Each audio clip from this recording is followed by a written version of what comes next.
안녕하십니까, 전기쟁입니다. 오늘은 전기를 하시는 분들의 가장 기초적인면서도 가장 중요한 질문 중에 하나가 뭐냐면 직류와 교류의 차이. 이거를 전기를 굉장히 이렇게 오래 하시거나 실무에서 오래 하신 분들도 이 명확한 차이를 잘 시감을 못하는 것 같아서 제가 한번 정리를 해봤습니다. 일단은 우리가 전기를 표현하는 어떤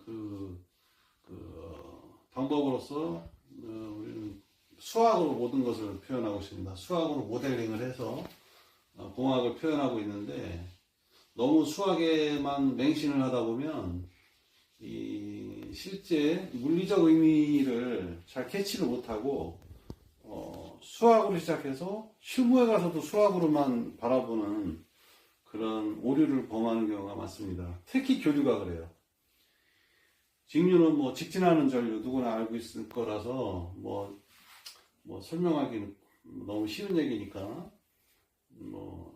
다 아실 테고, 배터리 전류 직류죠. 그 다음에 HVDC, 송배전 방식에서 HVDC가 직류 송전이고, 교류를 설명을 드릴게요. 이거를 우리가 학교에서 배우는 수학으로만 이해를 하면 맨날 사인파로 얘기합니다. 교류를. 주기를 가진, 주파수를 가진 전류다. 그래서 이런 식으로 얘기하는데, 그거는 수학적 의미고, 어떤 물리적 의미와 같이 견주어서 이해를 해야 돼요. 첫 번째, 이 사인파로 교류를 우리가 일반적으로 표현을 하는데, 사인파입니다. 이게 원형파도 아니고, 그 다음에 타원형파도 아니고, 구형파도 아니고, 왜 하필이면 요 사인파로 교류를 표현을 할까요? 이렇게 시작할 때는 느리게 올라가지만 마지막에 가속이 붙을 때는 급하게 올라가서 마지막에는 완만하게 상승하는 이런 파형을 갖는 게 사인파인데, 왜 교류가 이런 파형을 갖는지 그거를 이해를 해야 됩니다. 우리가 회전 계자형 발전기 구조에서 보면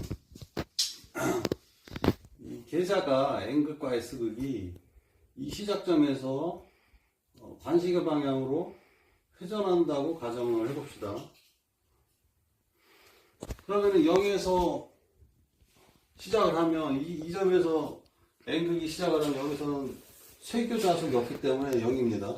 그랬다가 이 전기자에 가장 근접하는 순간에서 최대 자석 밀도가 가장 높기 때문에 최대 유기기전력이 가장 세서 여기에서 최대점이 형성이 됩니다. 이 전기자 코일을 지날 때. 그리고 더 돌아서 완전히 360도 한 바퀴 돌았을 때가 끝인데, 이 N극이 더 돌아서 이쪽 반대쪽 전기자 코일을 쇄교할 때는 이 전류의 방향이 바뀌어서 마이너스 최소가 됩니다. 마이너스 최대가 최소죠.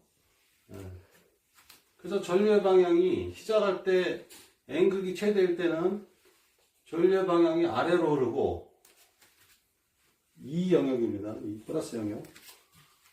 이 N극이 아래쪽 전기자 코일을 쇄교할 때는 이 전류의 방향이 바뀌어가지고 밑에서 위로 흐르는 전류가 형성이 됩니다. 그게 아래쪽이에요. 아래쪽. 이렇게 해서 계속 전류가 교번하는 전류가 교류예요. 근데 왜 하필 사인파냐? 왜 우리가 삼각함수로 이 전류의 흐름을 삼각함수로 모델링을 했을까 생각을 해보면, 한번 4분원을 생각해 봅시다. 4분의 1 원이에요. 4분원은. 사인 30도는 6분의 파이. 사인 30도는 0.59. 사인 60도는 0.896이고, 사인 90도는 1인데 가만히 간격을 보면 사실은 30도, 60도, 90도면 정확히 배로 늘어나는데 각은 이 B는 삼각비는 간격이 점점 좁아집니다. 이 기하학적 의미를 이해를 하셔야 돼요. 이 회전계자가 전기자 안에서 회전을 할 때 원운동을 합니다. 원운동을 하는데 이 최대 자속 밀도가 가장 큰 지점에서 지날 때가 가장 높고 그 다음 이 중간 특수각들을 보면 이렇게 쭉쭉쭉 내려와요. 값이 이 길이의 비율이 다릅니다.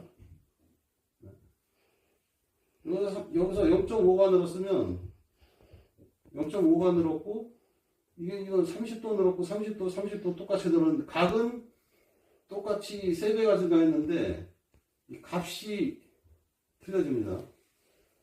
값이 점점 줄어요. 이 기하학적 의미가. 그래서 이런 특수각 외에 일반 각의 모든 점들을 모아보니까 이렇게 되더라. 이렇게. 그래서 우리가 삼각함수를 고대 그 수학자들이 개발을 해놓은 것을 우리가 최근에 와서 공부를 해놓고 이런 전기의 발생 현상을 이 삼각함수로다가 모델링을 하니까 딱 맞더라. 기가 막힌 거예요. 딱 맞아요. 사실 고대 우리 그 수학자들이 요것만 연구를 했는데 요 올터네이터는 최근 100년 전에 테슬라가 개발한 발전기입니다. 이런 자연 물리적 현상과 어떤 수학이 정확히 일치하는 거죠. 재미있게. 그래서 이런 사인파로 우리가 교류를 표현하게 됐는데 이거를 실제로 전류가 어떻게 흐르느냐 그거를 실제 전선에서 교류가 어떻게 흐르느냐 그렇게 물어보면 물결처럼 흐른다고 하는 사람이 굉장히 많아요. 이거는 수학입니다. 이거는 실제 물리 현상이 아니고 수학이에요. 절대로 전류를 이렇게 물결처럼 흐르는 게 아니에요. 여기서와 같이 이 부하를 가운데 두고 교반하는 겁니다. 내려갔다 올라갔다 내려갔다 올라갔다 내려갔다 올라갔다 왔다 갔다 교반하는 전류가 교류예요. 올터네이팅 커런트.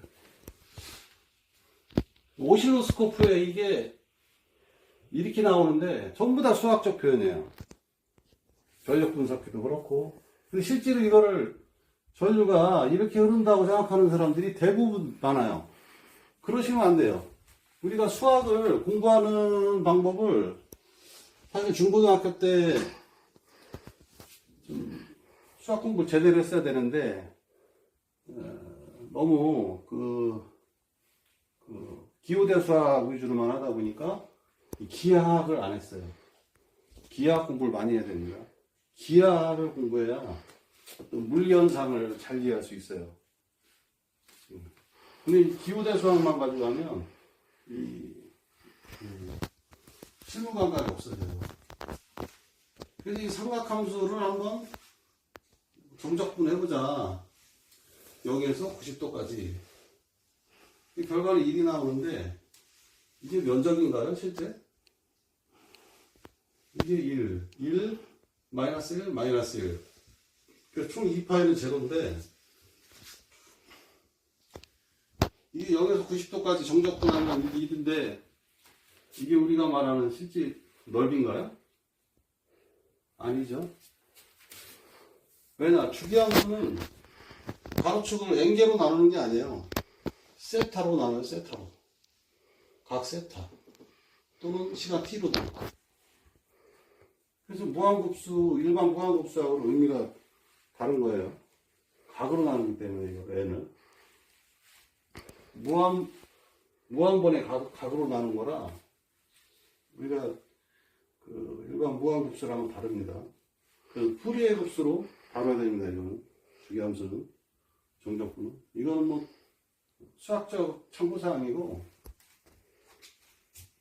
하여튼 교류는 물결처럼 흐르는 게 아닙니다. 저때 직진성으로 교본하는 거예요. 대신에 이게 그 교본이 그냥 일시에 교본하는 게 아니라 스무스하게 교본하는 거죠. 이거 수학적으로는 이렇게 표현하는 거고 스무스하게 이렇게 해서 부하해서 전력이 소비가 된다 이겁니다. 직류는 뭐 말할 것도 없고 직진하는 전력 계속 직진하면서 전력을 소비하는 그런 전기죠. 그래서 우리가 이런 기초 수학하고 기초 전기를 잘 알아야 좀 더 어려운 전기를 할 수 있는 건데 대부분 수학도 기초적인 거에 약한 면이 많아서 저도 본인 스스로 노력을 꽤 했는데 의미 파악을 해봤습니다. 이렇게 이게 참 누가 가르쳐주는 사람도 없고 힘들어요. 책에 이런 식으로 안 나와요. 잘. 요 그림은 나온 것 같아요. 공부책에 요 그림하고. 자, 이제 강의를 마치겠습니다. 도움이 됐으면 합니다. 이상입니다.